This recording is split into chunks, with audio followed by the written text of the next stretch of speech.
Hello student, इस video के अंदर हम चैप्टर नंबर 2 को डिस्कस करेंगे। आपको याद होगा कि लास्ट वीडियो आपने देखा होगा तो हमने डिस्कस किया था एसिड और बेस जो है वो मेटल के साथ कैसे रिएक्ट करते हैं।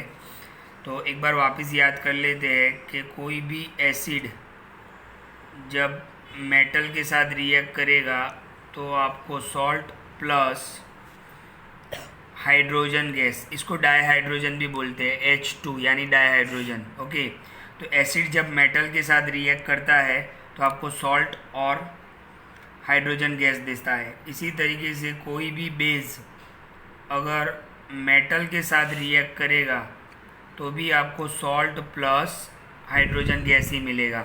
और हाइड्रोजन गैस का हमने टेस्टिंग के लिए एक एक्टिविटी भी देखा, मैंने आपको नोट्स भेज दिए, आप वो अपनी नोटबुक में लिख सकते हो। Right, okay.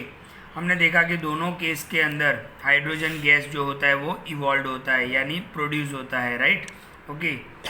फिर हमने ये भी डिस्कस किया था कि जिंक मेटल है, मैग्नीशियम मेटल है, Fe मेटल है। ओके, ये सारे मेटल अगर HCl और H2SO4 यानी हाइड्रोक्लोरिक एसिड और सल्फ्यूरिक एसिड के साथ रिएक्ट करेंगे तो वो आपको हाइड्रोजन गैस प्रोड्यूस करके देंगे। लेकिन हमने देखा था कि HNO3 ये भी एक एसिड है, ये आपको हाइड्रोजन गैस प्रोड्यूस करके नहीं देगा। क्यों? क्योंकि HNO3 क्या होता है? स्ट्रॉन्ग ऑक्सीडाइजिंग एजेंट है। ओके, H2 गैस जो प्रोड्यूस होता है वो ऑक्सीडाइज्ड हो जाता है। क्या हो जाता है? ऑक्सीडाइज्ड हो जाता है और वो क्या बना लेता है? H2O बना लेता है यानी वाटर में कन्वर्ट हो जाता है। इसीलिए ये एक इम्पोर्टेंट क्वेश्चन भी था कि व्हेन जिंक या तो कोई भी metal when zinc metal HNO3 के साथ रिएक्ट करेगा तो आपको हाइड्रोजन गैस नहीं देगा, क्योंकि HNO3 क्या है? स्ट्रॉन्ग ऑक्सीडाइजिंग एजेंट है। H2 जो प्रोड्यूस होता है, ओके, वो ऑक्सीडाइज्ड हो जाता है किसके अंदर? H2O के अंदर। तो ये सब हमने ऑलरेडी देख चुके हैं। ओके, अब हम आज की बात करें तो आज का जो हमारा वीडियो है वो बहुत ही इंपॉर्टेंट वीडियो है। ध्यान से देखो, यहाँ पे क्वेश्चन क्या है? हाउ डू मेटल कार्बोनेट, आपको ये वर्ड समझना है, metal carbonate and metal hydrogen carbonate. Okay, तो मैंने आपको यहाँ पर दो वर्ड समझा देता हूँ। पहले मेटल कार्बोनेट और दूसरा एक वर्ड है मेटल हाइड्रोजन कार्बोनेट। ओके, तो ध्यान से देखो, मेटल कार्बोनेट, कार्बोनेट वर्ड जब भी आएगा, ओके, कार्बोनेट जब भी आएगा तब हम क्या लगाएंगे? CO3। याद रखो, जब भी CO3 लगाओ तो आप क्या समझोगे? कार्बोनेट। ओके, और हाइड्रोजन कार्बोनेट का मतलब क्या हुआ? देखो, इसमें भी कार्बोनेट है यानी CO3 तो है ही, हाइड्रोजन यानी आगे क्या लगेगा? H। तो CO3 यानी कार्बोनेट और हाइड्रोजन कार्बोनेट यानी HCO3। अब मेटल कोई भी हो सकता है, मेटल में सोडियम हो सकता है, कैल्शियम हो सकता है, जिंक हो सकता है, कोई भी हो सकता है। अगर मैं इसके आगे Na2 लगा लूँ, Na यानी सोडियम, तो ये क्या हो जाएगा? सोडियम कार्बोनेट हो जाएगा, CO3 यानी कार्बोनेट। Right, okay. मान लो कि इसके आगे हमने Na लगा दिया तो सोडियम, Na यानी sodium, sodium hydrogen carbonate. Okay, तो ये चीज़ आपको मैं क्यों सिखा रहा हूँ? क्योंकि बहुत सारे स्टूडेंट इसको रट्टा लगाने जाते हैं, लेकिन रट्टा नहीं लगाना है आपको।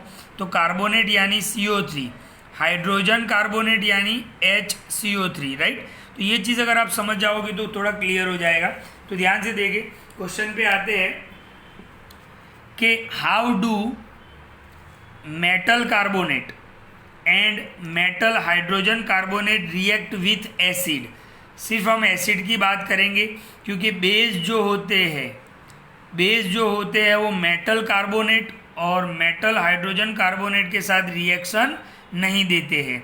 ओके, ये हमें सिर्फ इतना याद रखना है कि बेस जो होते हैं वो मेटल कार्बोनेट और मेटल हाइड्रोजन कार्बोनेट के साथ रिएक्शन नहीं देते।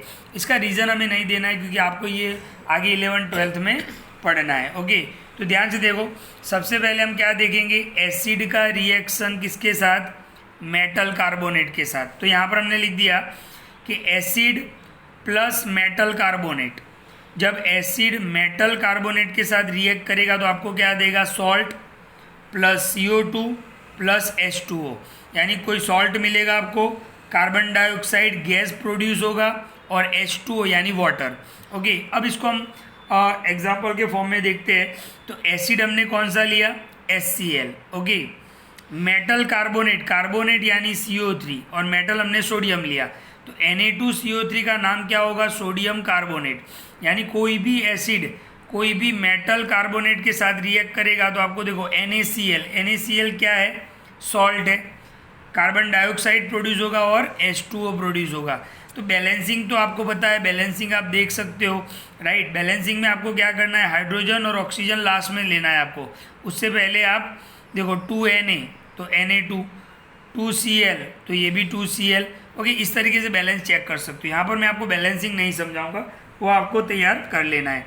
तो आपने क्या देखा कि कोई भी एसिड मेटल कार्बोनेट के साथ रिएक्ट करेगा तो आपको क्या देगा, सॉल्ट CO2 NH2। तो सॉल्ट हमें कौन सा मिला, NaCl, CO2 तो प्रोड्यूस होने ही वाला था, H2O तो प्रोड्यूस होने ही वाला था। ओके, तो HCl का था ये। अब हम देखते हैं कि एसिड का रिएक्शन किसके साथ, मेटल हाइड्रोजन कार्बोनेट। तो ध्यान से देखो, एसिड का रिएक्शन किसके साथ होता है, मेटल हाइड्रोजन कार्बोनेट। तो भी आपको क्या मिलेगा, सॉल्ट CO2 NH2O। ऊपर भी क्या था, सॉल्ट CO2 H2O, यहाँ पे भी क्या है, सॉल्ट CO2 H2O। अच्छा, फ़र्क कहाँ पे आया, तो देखो यहाँ पर सिर्फ यहाँ पर मेटल कार्बोनेट था, यहाँ पर क्या है, मेटल हाइड्रोजन कार्बोनेट। ओके, तो देखो एसिड हमने कौन सा लिया, HCl, एसिड कौन सा लिया हमने, HCl, metal hydrogen carbonate, hydrogen carbonate यानी HCO3, और मेटल हमने कौन सा लिया, सोडियम। तो इसका नाम पूरा क्या होगा, sodium hydrogen carbonate, sodium hydrogen carbonate. तो इन दोनों का रिएक्शन होगा, मतलब एसिड जब मेटल हाइड्रोजन कार्बोनेट के साथ रिएक्ट करेगा तो आपको NaCl, NaCl आपको पता है, Na यानी सोडियम, Cl यानी क्लोराइड। तो NaCl भी क्या है, एक सॉल्ट है, CO2 तो मिलने ही वाला था, H2O तो मिलने ही वाला था आपको, राइट। तो अब यहाँ पर देख सकते हो, अब यहाँ पर देख सकते हो कि एसिड जो है वो मेटल कार्बोनेट के साथ, या एसिड जो है वो मेटल हाइड्रोजन कार्बोनेट के साथ रिएक्ट करेगा तो आपको प्रोडक्ट में सेम मिल रहा है। देखो salt plus CO2 plus H2O, salt plus CO2 plus H2O, यानी आपको बाय प्रोडक्ट तो सेम ही मिल रहा है। कब, जब एसिड जो है वो मेटल कार्बोनेट के साथ रिएक्ट करेगा या एसिड जो है वो मेटल हाइड्रोजन कार्बोनेट के साथ रिएक्ट करेगा। ओके, तो ये हमें याद रखना है। अच्छा, यहाँ पर एक नोट हमने लिखा है कि बेसिस जो होते हैं वो do not react with metal carbonate and metal hydrogen carbonate. Okay, अब ये दोनों रिएक्शन के अंदर आप देख सकते हो कि कौन सा गैस प्रोड्यूस होता है, तो CO2 प्रोड्यूस होता है। क्या प्रोड्यूस होता है, CO2, राइट। तो एसिड जब मेटल कार्बोनेट के साथ रिएक्ट करेगा तब भी CO2 प्रोड्यूस होता है, और एसिड जब मेटल हाइड्रोजन कार्बोनेट के साथ रिएक्ट करेगा तब भी CO2 प्रोड्यूस होता है। अब ये CO2 प्रोड्यूस हुआ है तो इसको हमें टेस्ट करना पड़ेगा। जैसे हमने टेस्टिंग ऑफ हाइड्रोजन गैस देखा था, उसी तरीके से हम क्या देखेंगे, टेस्टिंग ऑफ CO2, राइट।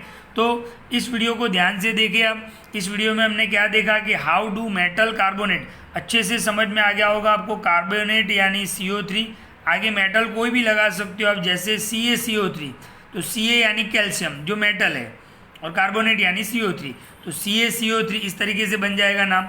और मान लो कि ये Na की जगह पर आपने Ca लगाया तो क्या हो जाएगा, कैल्शियम हाइड्रोजन कार्बोनेट हो जाएगा।